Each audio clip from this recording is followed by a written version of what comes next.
नमस्कार दोस्तों। आज की स्टोरी है 1920 फिल्म की। पूरी डिटेल आपको बताएंगे कि 1920 फिल्म में क्या हुआ था, और उसके साथ साथ आपको 1920 फिल्म की एक ऐसी सच्चाई भी बताएंगे जो कि बहुत ही कम लोग जानते हैं। आखिर क्या हुआ था उस फिल्म में, और उस फिल्म की शूटिंग कहाँ हुई थी, ये जानकर आप हैरान रह जाएंगे। दोस्तों, जैसे कि इस फिल्म के नाम से ही पता चलता है कि इस फिल्म की कहानी की शुरुआत 1920 में होती है, जहां पर भारत के पालनपुर में एक आर्किटेक्ट को बुलाया जाता है। वो एक हवेली में ठहरता है। उस हवेली का जो मैनेजर होता है उसका नाम एम के सिंह होता है। एम के सिंह उस आर्किटेक्ट को बोलता है कि जो इस हवेली के मालिक हैं वो इस हवेली को तुड़वाकर यहाँ पर एक शानदार होटल बनवाना चाहते हैं।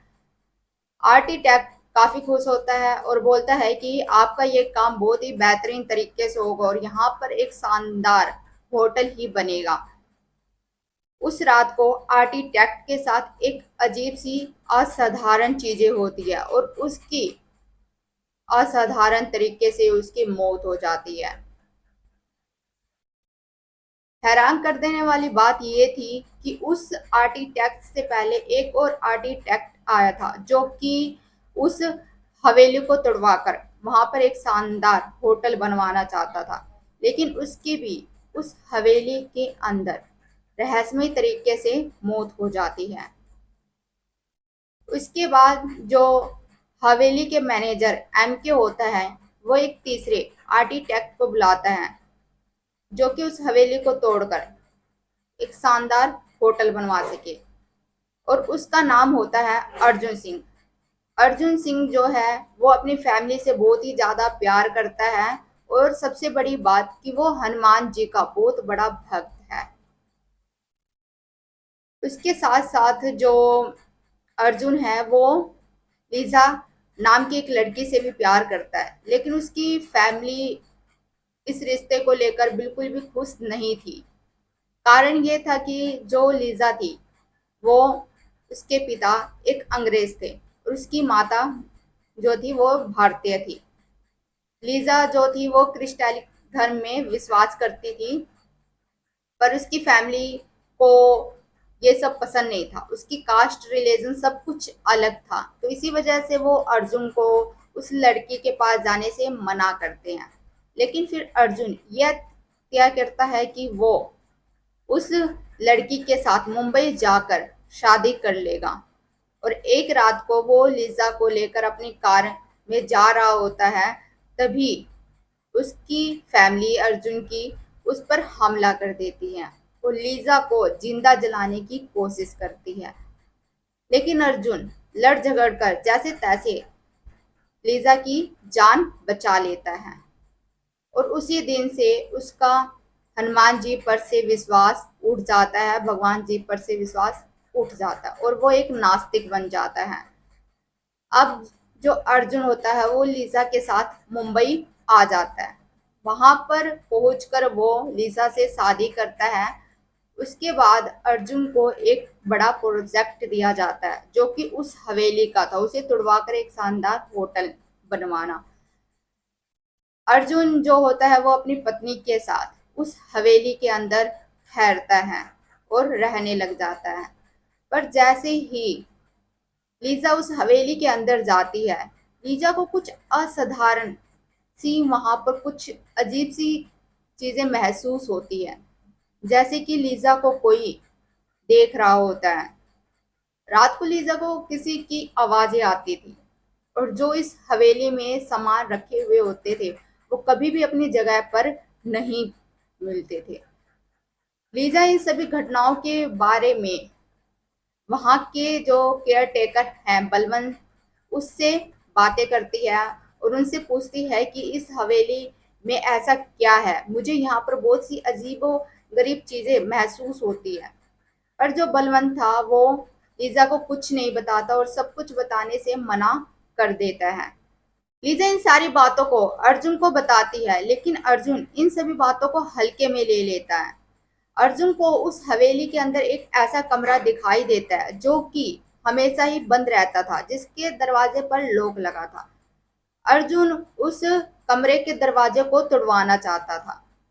पर सबसे हैरान कर देने वाली बात ये थी कि उस कमरे में लीजा एक दिन पहले ही गई थी, जहां पर उसे एक कीबोर्ड और एक औरत की पेंटिंग दिखाई दी थी। और जब इस कमरे को तुड़वाया जाता है तो सचमुच उस कमरे के अंदर एक कीबोर्ड और एक औरत की पेंटिंग दिखाई देती है। लीजा इन सभी घटनाओं के बारे में दोबारा से बलवंत से बातें करती है, तो जो बलवंत होता है वो फिर से लीजा को सब कुछ बताने से मना कर देता है। और उसी रात को जो बलवंत होता है वो उस हवेली के मैनेजर एमके के पास जाता है और एमके से बोलता है कि उस अर्जुन को इस प्रोजेक्ट से हटा दे, क्योंकि लीजा और अर्जुन की जान खतरे में है। और जो भी इस हवेली को तुड़वाने की कोशिश करता है वो हवेली उसे जान से मार देती है। पर जो हवेली का मैनेजर एमके होता है वो इन सभी बातों को उसे मना करता है कि वो किसी को भी कुछ ना बताए। उस हवेली का जो राज है वो राज ही रहे। उसके लिए वो बलवंत को कुछ पैसे देता है और बोलता है कि इस सच्चाई को वो अपने तक रखे, किसी को भी इस हवेली का राज पता ना चल पाए। और इस हवेली ने इसमें काम करने वाले बलवंत को कोई भी चोट नहीं पहुंचाई थी। रीजन ये था कि वो इस हवेली को तोड़वाना नहीं चाहता था, वो इस हवेली की देखरेख करता था, इसलिए आज तक बलवंत को कोई भी चोट नहीं आई थी। वहीं पर हमें ये देखने को मिलता है कि जो अर्जुन होता है वो अपनी काम की तलाश में बाहर चला जाता है और जो लीजा होती है वो हवेली के अंदर अकेली रह जाती है। अकेले होने की वजह से लीजा के साथ और भी असाधारण चीजें उस हवेली के अंदर होने लगती है। वो काफी डर जाती है। उसके बाद वो पास के लोकल चर्च में प्रिस्ट से हेल्प लेती है। प्रिस्ट जो होता है वो उस हवेली के अंदर जाते हैं और वहां पर उन्हें भी हवेली के अंदर जाते ही वहां पर शैतानी शक्तियां महसूस होती हैं। और उसी रात को प्रीस्ट को अपने चर्च में खून से रंगा हुआ डेफोनेट का सिंबल मिलता है। इन सब की जानकारी जो प्रीस्ट होता है वो अपने हेड को देता है और दोनों इस निष्कर्ष पर पहुंचते हैं कि उस हवेली के अंदर शैतानी रूह है जो कि लीजा को अपनी चपेट में लेना चाहती है। हेड और प्रीस्ट दोनों के दोनों फौरन ये डिसाइड करते हैं कि वो लीजा के पास जाएंगे और लीजा को सब कुछ बता देंगे। पर जब हवेली के अंदर प्रिस्ट और हेड जाते हैं तो लीजा उस हवेली के अंदर नहीं होती है, वो कहीं बाहर गई हुई होती है और वहीं पर बलवंत होता है। प्रिस्ट और हेड बलवंत को सारी बातें बता देते हैं, पर बलवंत उनमें से कोई भी बात लीजा को नहीं बताता है। इन सभी घटनाओं के बाद अर्जुन बिजनेस सूट से वापस आता है, पर तब तक लीजा की तबीयत खराब हो चुकी थी। लीजा कुछ भी नहीं खा पी रही थी, हमेशा ही वो अपने बिस्तर पर सोई रहती। एक रात को अर्जुन को एक ऐसा दृश्य दिखाई देता है जो कि बहुत ही ज्यादा डरावना होता है। वो देखता है कि उसके आसपास लीजा नहीं थी। वो उठकर पूरी हवेली में चेक करता है तो उसे लीजा एक जानवर का कच्चा मांस खाते हुए दिखाई देती है।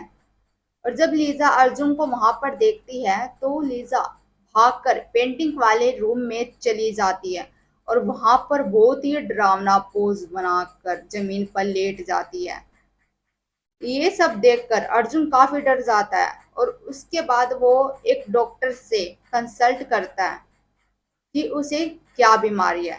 तो डॉक्टर बताते हैं कि लीजा को मल्टीपल पर्सनैलिटी डिसऑर्डर है। पर वहीं पर प्रीस्ट उन्हें समझाने की कोशिश करते हैं कि लीजा के अंदर कोई आत्मा है, कोई बुरी आत्मा जिससे लीजा को चपेट रखा है। लेकिन ये सारी बातें जो डॉक्टर होता है वो इन सभी बातों पर विश्वास नहीं करता और डॉक्टर लीजा को अपने साथ अस्पताल ले जाता है। अस्पताल में लीजा एक मर्दाना आवाज निकालती है जो कि बहुत ही ज्यादा डरावना था और वो डॉक्टर की पूरी कुंडली खोलकर डॉक्टर के बारे में सब कुछ बता देती है। डॉक्टर जो होता है वो काफी डर जाता है और वहां से भाग जाता है। पर एक बात साबित हो चुकी थी कि लीजा के शरीर को किसी बुरी आत्मा ने चपेट में ले रखा है। और इन सब के बाद जो अर्जुन होता है वो उस मैनेजर एमके के पास जाता है और एमके से पूरी सच्चाई उगलवाता है। एमके बहुत ज्यादा डर जाता है, वो पूरी की पूरी सच्चाई अर्जुन के सामने बता देता है। वो बताता है कि इस हवेली की पुरानी मालकिन राधा माँ इस हवेली के अंदर रहा करती थी, जो कि अब फिलहाल नवान नगर में रहती है। अर्जुन फौरन वहां पर जाता है और राधा माँ से मिलता है। राधा माँ उस हवेली की आप बीती अर्जुन को बताती है। ये कहानी दरअसल 1857 के विद्रोह की है, जब राधा माँ अपनी माँ के साथ उस हवेली में काम क्या करती थी और जो उस हवेली के मालिक थे वो अंग्रेजों से लड़ने विद्रोह के लिए बाहर गए हुए थे। और उस हवेली के अंदर उन दोनों के अलावा उस हवेली के मालिक की बेटी गायत्री थी। उसी रात को उन्हें हवेली के बाहर एक भारतीय युवक दिखाई देता है जिसका नाम मोहन होता है। वो मोहन को इस हवेली के अंदर रहने के लिए जगह दे देते हैं। उसके बाद राधा माँ की माँ को ये बात पता चलती है कि जो मोहन है वो भारतीय नहीं है बल्कि अंग्रेजों का जासूस है। राधा माँ की माँ ये बात उन लोगों तक पहुंचा पाती उससे पहले ही मोहन ने उन्हें मारकर पास के कुएं में डाल दिया था। और अगले दिन जब गायत्री को मोहन पर शक होता है तो वो हवेली में राधा माँ की माँ को ढूंढती है, लेकिन वो कहीं पर भी नजर नहीं आती। तभी वो पास के कुएं में देखती है कि राधा माँ की लाश उस कुएं के अंदर पड़ी हुई है। और वहीं पर वो मोहन के बस्ते में एक खत देखती है जो कि अंग्रेजों का था। उसके बाद वो एक खत लिखती है गायत्री, और गायत्री उस खत को लिखकर राधा माँ के हाथों में देती है और राधा माँ को बोलती है कि ये खत उनके पिता तक जल्द से जल्द पहुंचा दे, और जब तक उनके पिता यहाँ पर नहीं आ जाते हैं तब तक गायत्री मोहन को अपनी तरफ आकर्षित करेगी और उसे यहाँ पर रोकने की कोशिश करेगी। कुछ दिनों बाद उस हवेली के मालिक हवेली में आते हैं और मोहन को फांसी देकर मरवा डालते हैं। लेकिन मोहन ने मरने से पहले गायत्री के आंखों में आंखें डालकर ये कसम खाई कि वो अपना बदला लेने जरूर आएगा। यहाँ पर एक और कनेक्शन ये था कि जिस दिन गायत्री की मौत हुई थी उसी दिन लीजा का जन्म भी हुआ था। दूसरी तरफ मोहन की आत्मा ने लीजा को अपनी चपेट में ले रखा था। वो लीजा की शरीर को काफी नुकसान पहुंचा रहा था। तभी प्रीस्ट ये डिसाइड करते हैं कि वो लीजा के ऊपर एक्सोर्सिज्म करेंगे। एक्सोर्सिज्म के दौरान प्रीस्ट और बलवंत पर लीजा हमला कर देती है, जिससे कि वहीं पर प्रीस्ट की और जो बलवंत होता है उसकी वहीं पर मौत हो जाती है। मोहन की आत्मा लीजा के शरीर को काफी जख्म देती है। मोहन ये चाहता था कि वो लीजा को मारकर उसकी आत्मा को अपने साथ ले जाए, और वहीं पर अर्जुन के पास कोई भी रास्ता नहीं बचा था। और ऐसा दिखाया जाता है कि जो अर्जुन था उसका फिर से भगवान में विश्वास आ जाता है और वो लीजा को पकड़कर हनुमान चालीसा का पाठ शुरू कर देता है। लीजा के अंदर मोहन की आत्मा तड़पने लगती है और वो उससे काफी दूर भागने की कोशिश करती है, पर अर्जुन उसे नहीं छोड़ता है। वो अर्जुन को काफी चोट पहुंचाता है। अर्जुन पूरी तरह से जख्मी हो जाता है, पर फिर भी उसने लीजा को पकड़ रखा था।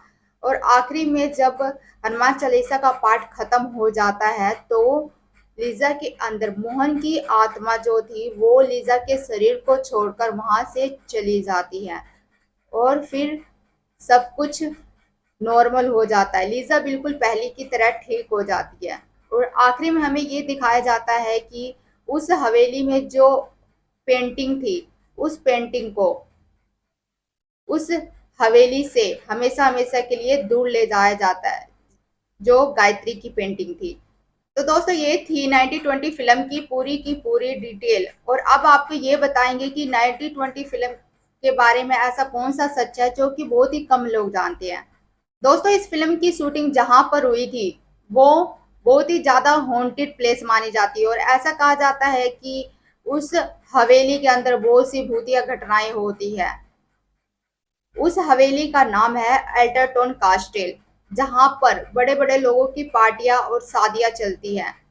ये सबसे मोस्ट हॉन्टेड जगहों में से नंबर 7 पर आता है, जो कि बहुत ही ज्यादा हॉन्टेड है। और ऐसा कहा जाता है कि उस हवेली के ओनर अपने कारपेंटर को बहुत ही बेरहमी से वहां पर मार डालते हैं, और उसी वजह से उस कारपेंटर की आत्मा वहां पर भटकती रहती है। लेकिन इस फिल्म की शूटिंग के दौरान ये पता चलता है कि यहाँ पर सिर्फ कारपेंटर की आत्मा ही नहीं, बल्कि इसके अलावा दो और आत्मा है, जो कि एक औरत की है और दूसरा बच्चे की। बच्चे की आत्मा का पता तब चलता है जब उस फिल्म की शूटिंग 1920, जो फिल्म की शूटिंग चल रही थी तब, उस फिल्म की जो हीरोइन थी अदा शर्मा, उन्होंने उस बच्चे को देखा। और जब वो बाथरूम में जाती हैं तो बाथरूम की जो लाइटें होती है वो ऑन ऑफ होने लगती है, दरवाजा अपने आप खुलने बंद होने लगता है। और वहां पर ऐसा बोलते हैं कि वहां पर एक पेंटिंग भी है, जो कि एक औरत की पेंटिंग है। उसकी फोटो अगर कोई खींचने की कोशिश करे, कहीं से भी कोई भी एंगल से फोटो खींचे, तो वो फोटो हमेशा ब्लर ही आती है, वो बिल्कुल भी क्लियर फोटो नहीं आती। तो दोस्तों ये थी 1920 फिल्म की शूटिंग के दौरान का सच, कि इस फिल्म की शूटिंग कहाँ पर हुई थी और उस हवेली के अंदर कितनी आत्माएं रहती हैं। तो दोस्तों कैसी लगी आपको आज की 1920 फिल्म की पूरी डिटेल? अच्छी लगी हो तो लाइक करना, शेयर करना एंड सब्सक्राइब करना दोस्तों। मिलेंगे एक और नए रियल हॉरर स्टोरी में। और उससे पहले अगर आपने भी 1920 फिल्म देखी है तो कमेंट में जरूर बताएं। धन्यवाद दोस्तों।